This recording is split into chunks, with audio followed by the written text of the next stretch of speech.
नमस्कार, मैं GRS news के लिए गिरीश चक्रवाल।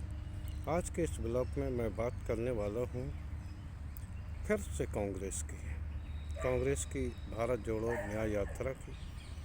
आप सभी लोग जानते हैं कि कल से कांग्रेस की भारत जोड़ो न्याय यात्रा मणिपुर से शुरू होगी। निश्चित तौर पर यात्रा का एक बहुत ही गौरवशाली इतिहास राजनीति में रहा है। जिन लोगों ने यात्राएं की हैं, जनता से कनेक्ट होने का प्रयास किया है, निश्चित तौर पर उन लोगों को आगे चलकर सफलता मिली ही है। लेकिन कांग्रेस के साथ सबसे ज़्यादा मुश्किल ये है कि वो मेरे ख्याल से या तो जनता से इतनी दूर होती जा रही है या उसके जो चाटकार सलाहकार हैं वो ही कांग्रेस को का हुआ नहीं देखना। आप सभी लोगों ने देखा होगा जिस प्रकार विधानसभा के चुनाव में मध्य प्रदेश में पूर्व मुख्यमंत्री कमलनाथ ने किस प्रकार अपने ही एलआई गठबंधन सपा के सुप्रीमो अखिलेश यादव के विषय में किस तरह की टिप्पणी की थी।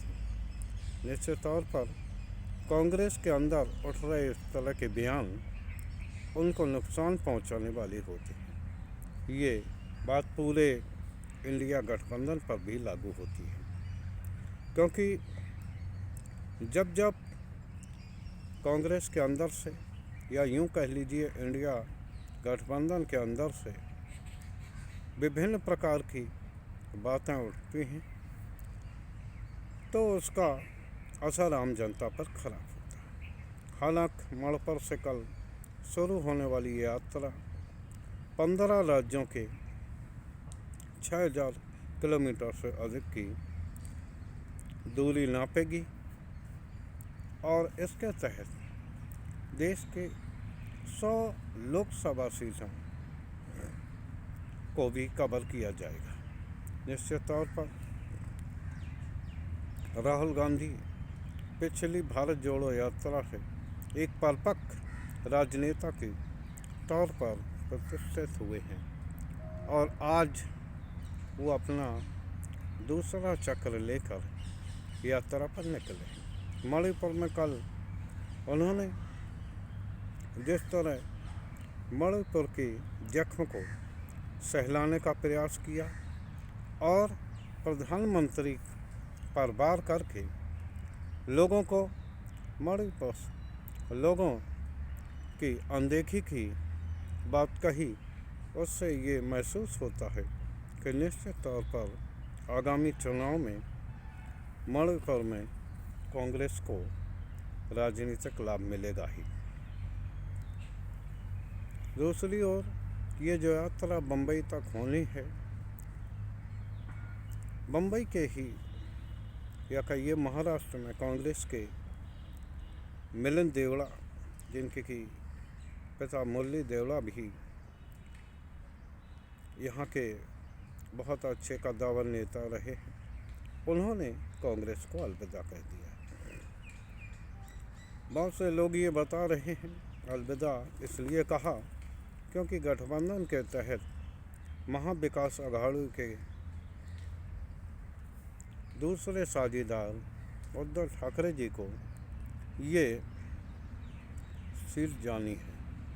तो इसलिए जब उन्हें ऐसा महसूस हुआ कि उन्हें कांग्रेस से सीट नहीं मिलेगी तो उन्होंने एकनाथ शिंदे गुट को ज्वाइन किया और एकनाथ शिंदे के पास आप सभी लोग जानते हैं कि पूरे महाराष्ट्र में लड़ाने लायक उम्मीदवारों की कमी है। तो लिहाजा उन्होंने, हालांकि उनके साथ विधायक हैं, लेकिन अगर वो विधायकों को लोकसभा का चुनाव लड़ाते हैं तो निश्चित तौर पर जो महाराष्ट्र की सरकार है वो मुश्किल में पड़। तो इसलिए उन्होंने देवड़ा ने अलविदा कहा कांग्रेस को। खैर, कांग्रेस में और पहले भी तमाम राजनेता कांग्रेस से अलविदा करते, चाहे ज्योतिरादित्य सिंधिया हो, जितिन प्रसाद हों, RPN सिंह हों या सुष्मिता देव। लेकिन जिस तरह से चुनाव के दौरान कांग्रेस में समय विघटन की खबरें आती हैं, उससे जनता के मध्य एक गलत संदेश है। जनता को ये महसूस होता है कि कांग्रेस अपने नेताओं को नहीं रोक पाती। इसका भी असर चुनाव में पड़ता है। कांग्रेस को चाहिए कि वो ठोंक बजा कर ही अपने कार्यकर्ताओं को जिम्मेदारी दे। किसी परिवार से संबंध होने के कारण जिम्मेदारी न दी जाए, बल्कि उसकी मेहनत और लगन को देखते हुए ही कांग्रेस में जिम्मेदारी मिले। क्योंकि अगर जब ऐसे कद्दावर नेता जाते हैं तो उसका न सिर्फ कार्यकर्ताओं के ऊपर दुष्प्रभाव पड़ता है, बल्कि आम जनता में भी इसकी गलत छप पार्टी के प्रति होती है।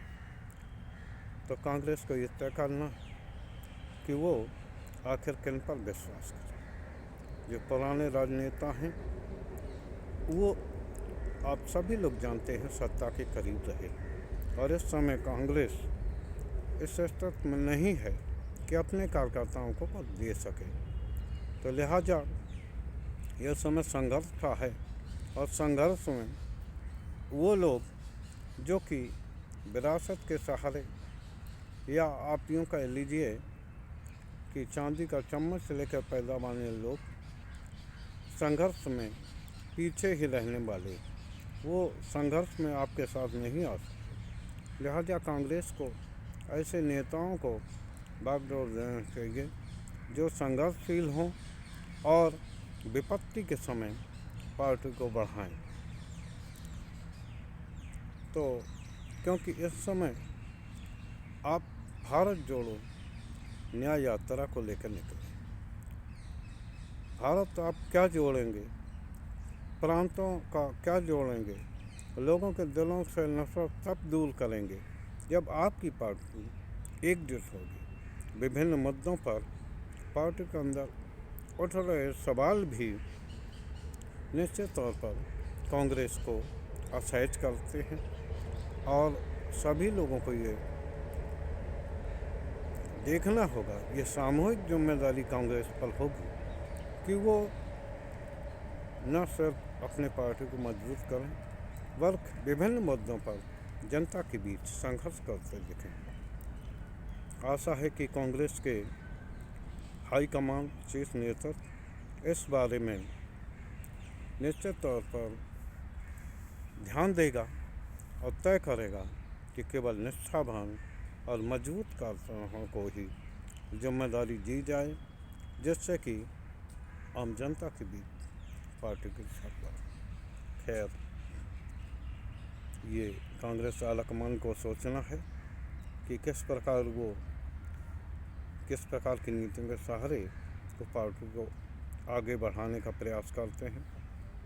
पत्रकार होने के नाते मैंने आपको ये सुझाव दिया, पार्टी नेतृत्व को ये सुझाव दिया, जिससे कि विपक्ष मजबूत हो।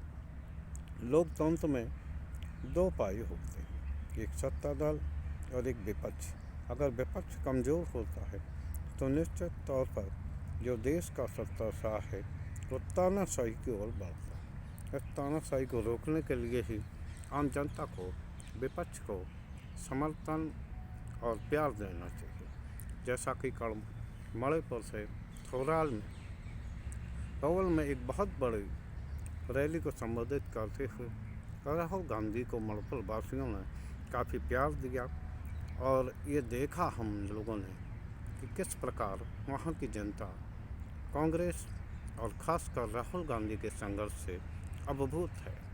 खैर, पार्टी को भारत जोड़ो के साथ साथ अपने गठबंधन के एलआई और अपने दल को भी जोड़कर रखना पड़ेगा, तभी वह आगे चुनाव में आम जनता का विश्वास अर्जित कर सकती है आज के ब्लॉग में बस इतना ही। जय हिंद, जय भारत।